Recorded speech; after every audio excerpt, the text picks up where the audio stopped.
है खड़ा, आने वाले कल में भी होगा। उठते हुए तूफानों में तू ही मेरी चट्टान, बढ़ती हुई लहरों पे तेरे कदमों के निशान।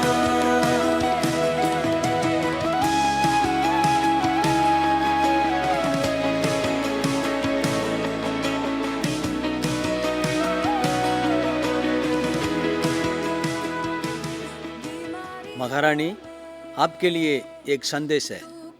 इजाज़त है। महारानी, ये यहूदियों का विनाश पत्र है जिसका जिक्र मोर्दकै ने किया था।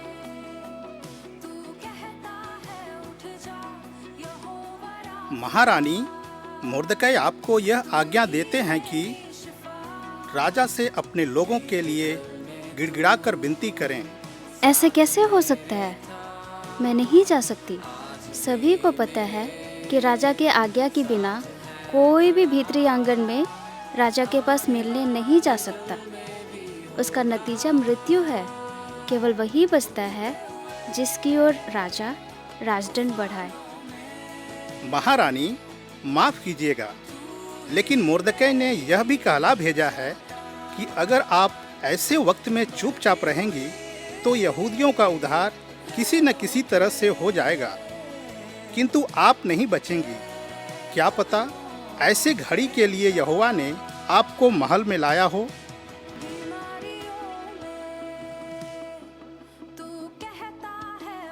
हे यहोवा, हे मेरे परमेश्वर, अगर आपने यही नियुक्त किया है, अगर आपने यही ठाना है कि हमारे लोगों का बचाव मेरे द्वारा ही होना है, तो मुझे शक्ति दीजिए।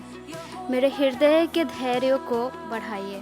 अपनी करुणा से मुझे घेर लीजिए और अपना पथ मुझे दिखाइए।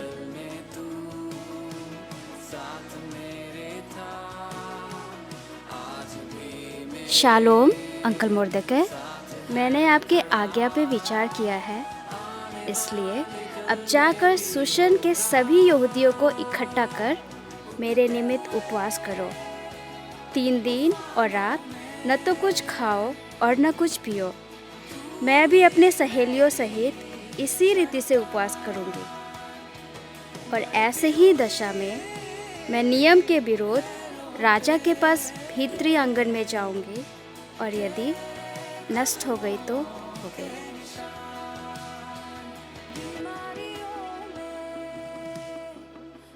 इसे मोर्दकै तक पहुंचा दो। ध्यान रहे सिर्फ मोर्दकै के पास ही पहुंचे।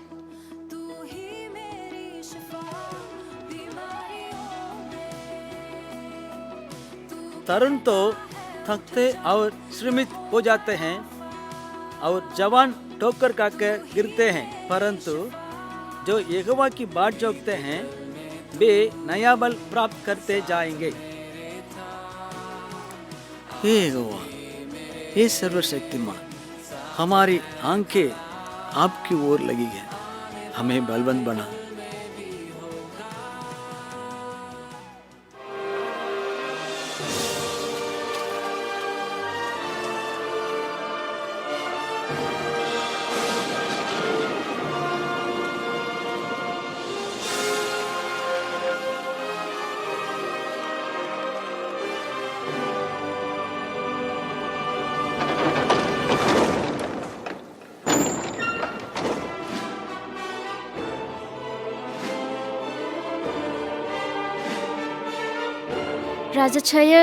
राजा छयस, मेरे और मेरे लोगों की ज़िंदगी को बख्श दे।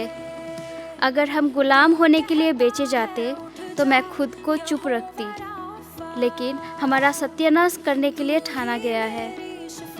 किसने ऐसा किया है? ये दुष्ट हामान, मेरे और मेरे लोग आपके लोगों के खून का प्यासा है। मैं राजा छयर्स एक नया आदेश देता हूँ।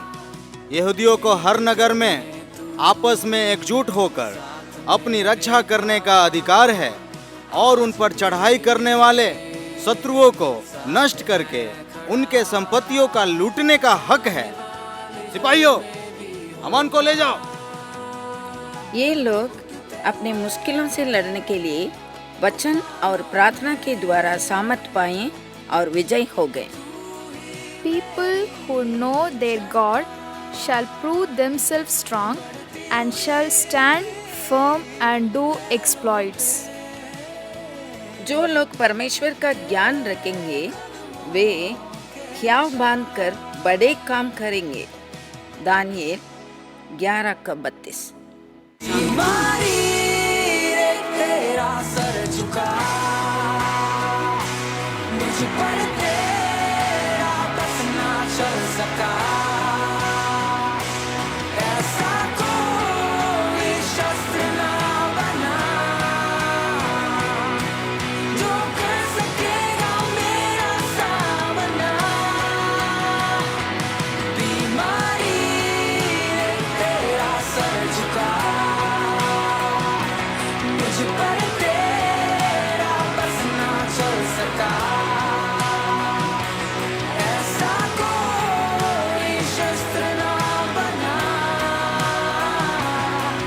जो कर सकेगा मेरा सामना। उठते हुए तूफानों में